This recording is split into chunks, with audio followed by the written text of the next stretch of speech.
Welcome to Nick kitchen. இன்றைக்கி நம்ம நிக் கிச்சனில் மேங்கோ ரவா கேக் எப்படி செய்யலான்னு பார்க்கலாம். இதுக்கு முட்டை, பட்டர், ஓவன் இது எதுவுமே இல்லாமல் எப்படி ஈஸியாக டேஸ்ட்டாக ரெடி பண்ணலான்னு இந்த வீடியோவில் பார்க்கலாம் வாங்க. மாம்பழம் கேக் ரெடி பண்ணுறதுக்காக ஒரு பெரிய மாம்பழத்தை எடுத்திருக்கேன். நீங்கள் எந்த வகையான மாம்பழத்தை எடுத்துக்கிட்டாலும் சரி, இதை நம்ம தோலை நீக்கிட்டு இந்த மாதிரி கட் பண்ணி எடுத்துக்கலாம். நம்ம கட் பண்ணி வச்சுருக்க மாம்பழத்தை இந்த மாதிரி மிக்ஸி ஜாரில் சேர்த்துருங்க. இது கூட ஒரு ஸ்பூன் வெண்ணிலா எசன்ஸ் சேர்த்துக்குங்க. அரை கப் சர்க்கரையும் சேர்த்துட்டு நல்லா நைஸாக இந்த மாதிரி அரைச்சி எடுத்துக்குங்க. அடுத்ததாக ஒரு கப் ரவையை நம்ம மிக்ஸி ஜாரில் சேர்த்துட்டு நைஸாக அரைச்சி எடுத்துக்கலாம். உங்களுக்கு எந்த அளவுக்கு நைஸாக அரைக்க முடியுதோ அந்த அளவுக்கு அரைச்சி எடுத்துக்கோங்க. இப்போ ஒரு பவுலில் நம்ம அரைச்சி வச்சுருக்க மேங்கோ பல்ப்பை சேர்த்துக்கலாம். அடுத்ததாக 1/4 கப்பு எண்ணெயை சேர்த்துக்குங்க. அதே கப்பில் அரை கப் பாலை சேர்த்துட்டு நல்லா கலந்து விட்டுக்குங்க. எந்த கப்பில் நம்ம ரவையை அளந்து எடுக்கிறோமோ அதே கப்பில் சர்க்கரை, பால், எண்ணெய் இது எல்லாத்தையுமே அளந்து எடுத்துக்கலாம். அப்போ தான் நமக்கு இது சரியான அளவாக வரும். இப்போ ஒரு விஸ்கு வச்சு இந்த மாதிரி எல்லாத்தையும் நல்லா கலந்து விட்டுக்குங்க. அடுத்ததாக நம்ம அரைச்சி வச்சுருக்க ரவையை இந்த மாதிரி கொஞ்சம் கொஞ்சமாக சேர்த்துட்டு கலந்து விட்டுக்கலாம். நான் ஒரு 3 ஸ்பூன் அளவுக்கு சேர்த்துருக்கேன். இதை நல்லா மிக்ஸ் பண்ணி விட்டுக்கலாம். அடுத்ததாக 3 ஸ்பூன் அளவுக்கு நம்ம அரைச்சி வச்சுருக்க ரவையை சேர்த்துக்கலாம். ரவை நம்ம மிக்சியில் அரைக்கும் போது ரொம்ப நைஸாலாம் அரைப்படாது. உங்களால் எவ்வளோ நைஸாக அரைக்க முடியுதோ அந்த அளவுக்கு அரைச்சி எடுத்துக்குங்க. இப்போ இதையும் நம்ம நல்லா கலந்து விட்டுக்கலாம். இந்த மாதிரி கொஞ்சம் கொஞ்சமாக ரவையை சேர்த்துட்டு நல்லா மிக்ஸ் பண்ணி விட்டுக்குங்க. மீதி இருக்க எல்லா ரவையும் சேர்த்துட்டு இப்போ கலந்து விட்டுக்கலாம். இது கூட 1/4 ஸ்பூன் உப்பையும் சேர்த்துட்டு நல்லா கலந்து விட்டுக்கலாம். கலந்து வச்சுருக்க கேக் பேட்டரை ஒரு அரை மணி நேரம் நம்ம மூடி வச்சிடலாம். கேக் பேக் பண்ணுறதுக்கு ஒரு 10 நிமிஷத்துக்கு முன்னாடி இந்த மாதிரி குக்கரை ஃப்ரீ ஹீட் பண்ணிக்கோங்க. இதில் தூள் உப்பு சேர்த்துட்டு அதுக்கு மேலே ஒரு பிளேட் வச்சுக்கோங்க. கேஸ் கட்டை ரிமூவ் பண்ணிவிட்டு குக்கரை க்ளோஸ் பண்ணிடலாம். ஒரு 10 நிமிஷம் வரைக்கும் நம்ம இதை ஹீட் பண்ணி எடுத்துக்கலாம். கேக் பேனில் எல்லா இடத்துலையும் எண்ணெய் படுற மாதிரி தேய்ச்சி விட்டுக்குங்க. இதுக்கு மேலே நம்ம பட்டர் ஷீட்டை வச்சிடலாம்.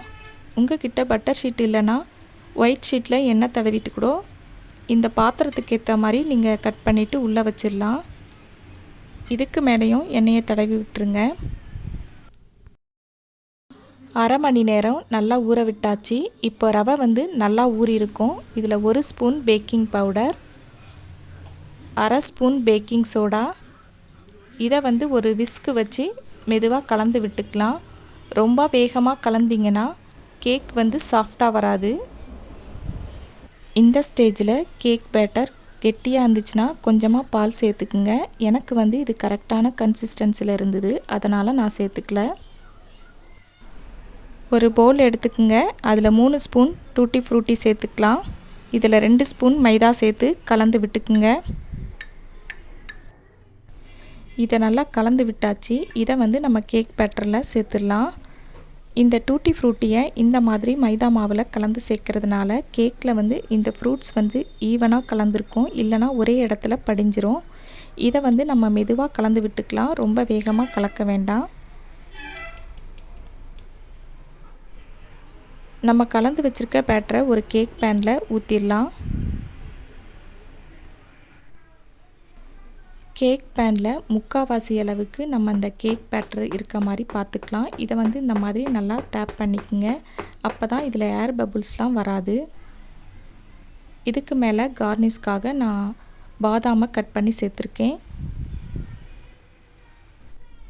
இந்த மாதிரி ரெடி பண்ணிக்கோங்க. ஏற்கனவே நம்ம குக்கரை ஒரு 10 நிமிஷத்துக்கு முன்னாடி ஃப்ரீ ஹீட் பண்ணியிருக்கோம்.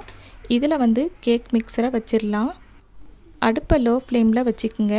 1 மணி நேரம் கழித்து குக்கரை ஓப்பன் பண்ணி பார்க்கலாம்.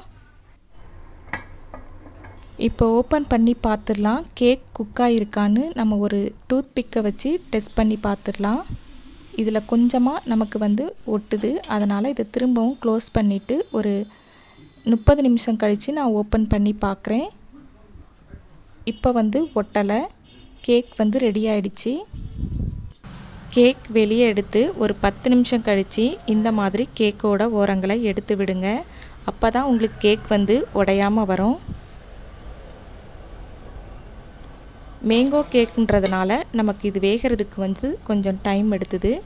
இப்போ கேக்கை வந்து ஒரு பிளேட்டில் திருப்பி போட்டு இந்த மாதிரி தட்டி எடுத்துக்குங்க. கேக்குக்கு மேலே இருக்க பட்டர் ஷீட்டை இப்போ எடுத்துடலாம். பாருங்கள், கேக் ஒட்டாமல் சூப்பராக வந்திருக்கு. இதை திருப்பி போட்டு நான் உங்களுக்கு கட் பண்ணி காட்டுறேன் பாருங்கள்.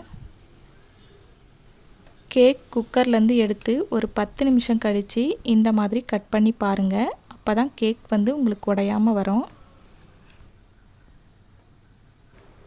மேங்கோ ரவா கேக் இப்போ ரெடி ஆகிடுச்சு பாருங்கள். பார்க்க ரொம்ப சூப்பராக இருக்குது. சாப்பிடவும் ரொம்ப சாஃப்டாகவும் டேஸ்ட்டாகவும் இருந்துச்சு.